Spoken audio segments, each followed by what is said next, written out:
In May of 1967, a truly unforgettable song was released, one that seemed to instantly capture the ear of anyone who heard it. Its melody had a hypnotic, almost magical effect, making listeners stop whatever they were doing and pay attention. That song was A Wider Shade of Pale by Procol Harum, a track that quickly became one of the most successful singles of all time. It also turned into something like an anthem for the famous Summer of Love. Released right before that cultural moment exploded, the song stood out not only for its hauntingly beautiful music but also for its unusual lyrics. Unlike most songs that tell a story in a straightforward way, A Wider Shade of Pale took a different approach. Lyricist Keith Reid explained that he wasn't trying to be mysterious, but rather to create a mood, to paint vivid images in the mind of the listener. Instead of writing in a simple scene A to scene B format, Reid filled the lyrics with symbolic and dreamlike imagery, letting listeners interpret the meaning for themselves based on how the words made them feel. Still, Reid admitted that behind all of the poetic images was one of the oldest stories of all time, the story of heartbreak. At its core, the song was about a man losing a woman he doesn't want to let go of, or in Reid's own words, a straightforward girl leaves boy story. Once you understand this, the seemingly strange and abstract lyrics begin to make sense, and a hidden narrative starts to appear. The song opens with the line, "We skipped the light fandango, turned cartwheels, crossed the floor." Right away, this creates a picture of dancing. The fandango is a lively Spanish dance, and the phrase, "tripping the light fantastic," which the lyric plays on, also means dancing. Yet the joyous image of dance quickly turns into something heavier as the narrator admits, "I was feeling kind of seasick, but the crowd called out for more." Here, the music paints a picture of discomfort, as if he's being pushed beyond his limits, pressured to keep going despite feeling unwell. Keith Reid's choice of the word seasick is especially important. It introduces the first of many nautical references that appear throughout the song, setting a tone of instability and being adrift. The next lines intensify the feeling. The room was humming harder as the ceiling flew away. The imagery suggests dizziness, chaos, and overwhelming sensations. Then comes, "When we called out for another drink, the waiter brought a tray." Once again, the scene is not literally described but evoked through metaphor, suggesting a night of heavy partying, discomfort, and excess. Reid himself explained that these words shouldn't be taken as a straightforward description of events, but rather as symbolic snapshots, emotive pictures that capture a mood more than a literal story. Listeners have often interpreted this opening as describing someone who is partied out, worn down by a long night of drinking, yet still pressured by those around him to keep going. In fact, the inspiration for the title A Wider Shade of Pale came to Reid at a party when he overheard a man telling a woman, "You've turned a wider shade of pale," likely referring to her after too much drinking. If that was indeed the spark that led to the song, then the first verse being centered around a night of excess makes perfect sense. So by this point in the story of the song, we can imagine the scene already in motion. The waiter doesn't just bring one drink. He brings an entire tray, suggesting that the group has been drinking heavily and has probably earned themselves a reputation at the establishment for their high intake. Meanwhile, our narrator is feeling seasick, the room feels like it's spinning, and the ceiling almost appears to fly away. Anyone who has ever had the spins after a night of heavy drinking can relate to this description. It feels like the moment before one prays to the porcelain god. Whether or not that's exactly what Keith Reid had in mind, it's safe to say that the idea of partying and overindulgence must have been in the back of his thoughts, considering the place and time in which he first found the inspiration for these lyrics. It's at this point that the song's famous chorus arrives. As the miller told his tale, that her face at first just ghostly turned a whiter shade of pale. While later verses give these words a more layered and emotional meaning, in this early section they appear to flow naturally from the same themes of discomfort and excess introduced at the beginning. But this line is fascinating for another reason. It makes a direct reference to the Miller's Tale from the Canterbury Tales by Geoffrey Chaucer. For those unfamiliar, Geoffrey Chaucer was a 14th century poet who wrote the Canterbury Tales, a legendary collection of stories told by pilgrims on their way from London to Canterbury. Each pilgrim contributes a tale, and one of the most famous is the Miller's Tale. Unlike many of the others, this one is bawdy, crude, and filled with humor. It was, in fact, considered one of the most scandalous pieces of literature of its time. In the story, a young student rents a room from a carpenter and his beautiful wife. The wife has many admirers, including a man named Absalon, who desperately wants to be with her. But the student manages to convince her to have an affair with him, and together they create a plan to keep the carpenter distracted. The student pretends to be gravely ill, lying on his bed and staring blankly at the ceiling as though stricken. He then tells the carpenter he has had a vision of a coming apocalypse, a great flood like the one in the Bible, and convinces him that they must prepare for survival.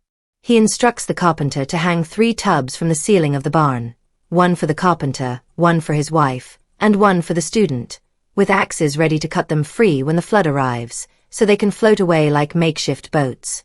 The carpenter, gullible and trusting, agrees and does exactly as instructed. When the night comes, all 3 of them climb into their tubs. But as soon as the carpenter falls asleep, the student and the wife sneak away to enjoy each other in the bedroom. Meanwhile, Absalon, still obsessed with the carpenter's wife, shows up at the window and begs her for a kiss. Wanting to humiliate him, she plays a cruel joke. She tells him to close his eyes, leans out the window, and instead of offering her lips, she sticks out her rear end. Absalon kisses it without realizing, and when he discovers the trick, he is deeply humiliated while the wife and the student laugh at his expense. Absalon's humiliation wasn't the end of the miller's tale. After being tricked with the first kiss, he comes back for revenge. This time he asks again for a kiss, and the carpenter's wife agrees, but only if he closes his eyes once more. What Absalon doesn't know is that the student is waiting at the window instead of the wife. As Absalon leans forward, he quickly learns that the student has outsmarted him by presenting his rear end instead of lips. But Absalon has come prepared. He carries a red-hot poker from the fireplace and shoves it into the student's backside, leaving him screaming in agony. The pain is so intense that the student cries out desperately for water, hoping to cool the burning. Meanwhile, the carpenter, still hanging from the ceiling in his tub, hears the cries about water and believes the flood he was warned about has finally come. Panicking, he grabs his axe and cuts himself down, only to come crashing to the ground. That's the chaotic and crude ending of the miller's tale, a strange but bold piece of medieval comedy that was shocking for its time. When we look at a whiter shade of pale with this in mind, there are several strange connections. The chorus itself says, "As the miller told his tale." In the first verse, the line "as the ceiling flew away" recalls both the student lying under the ceiling in his fake trance and the carpenter crashing through the ceiling during the supposed flood. The seasickness imagery can also tie back to the theme of water and flooding in Chaucer's tale. Even more striking is the fact that both the song and the story revolve around a man losing a woman, the same central theme. And yet, here's the most surprising part. Keith Reid, the lyricist of A Whiter Shade of Pale, had never read The Miller's Tale. He admitted in interviews that he had no knowledge of it when writing the song. Any similarities, he said, were purely coincidental, perhaps something buried in his subconscious at best, but never a conscious decision. This means that all the countless interpretations of the song based on Chaucer's tale, while fascinating, miss the actual intent behind the lyrics. They are simply the result of remarkable coincidence. With that in mind, it's best to leave behind the medieval comparisons and focus on the heart of the song itself. By the second verse, the surreal story begins to reveal itself, a breakup. The narrator tells us that the woman simply says, "There is no reason, and the truth is plain to see." Rather than starting at the beginning of the breakup conversation, Keith paints the scene in the middle, showing us the moment after she has already ended things. When he asks her why, she has no deep explanation other than the obvious truth. The relationship has run its course. The narrator, however, refuses to accept this. He tells us, "I wandered through my playing cards," an image suggesting he was trying to figure out his next move, like a player searching for a winning hand. He continues with, "and would not let her be one of 16 Vestal virgins who were leaving for the coast." Vestal virgins were holy priestesses in ancient Rome, but here they serve as a metaphor for unattached women. The narrator doesn't want his lover to simply become another single woman moving on without him.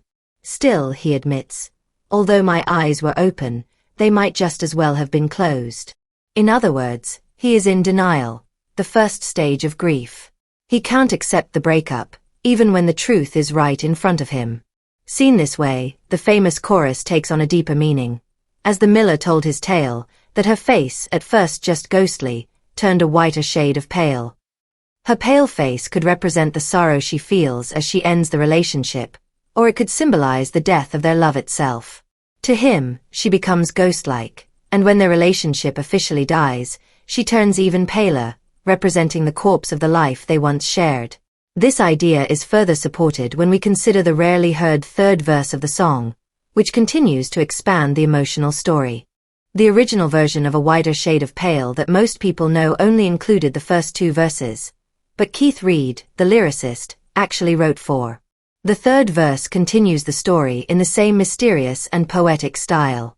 Here the narrator recalls a moment when the woman says, "I'm home on shore leave," though in truth they were still at sea. What this really means is that she considered their relationship temporary, like a short break from her real life, something light, casual, and never meant to last. The narrator, however, refuses to accept this view. He insists they are not on land but at sea together, symbolizing a deeper, committed journey. He tries to force her to see things from his perspective, but eventually he has to face the painful truth. What felt permanent to him was only fleeting to her. Frustrated and hurt, he accuses her by saying, "You must be the mermaid who took Neptune for a ride." Neptune, the Roman god of the sea, is another classical reference. While mermaids are often portrayed as dangerous sirens who lure sailors to disaster. Here, the narrator sees himself as one of those sailors, misled into believing in something that was never real. By calling her a mermaid, he suggests that she deliberately led him astray, but when she responds with a sad, gentle smile, his anger melts away. Instead of rage, he is left only with sorrow and the realization that the real mistake was his. He allowed himself to fall too deeply for something that was never built to last.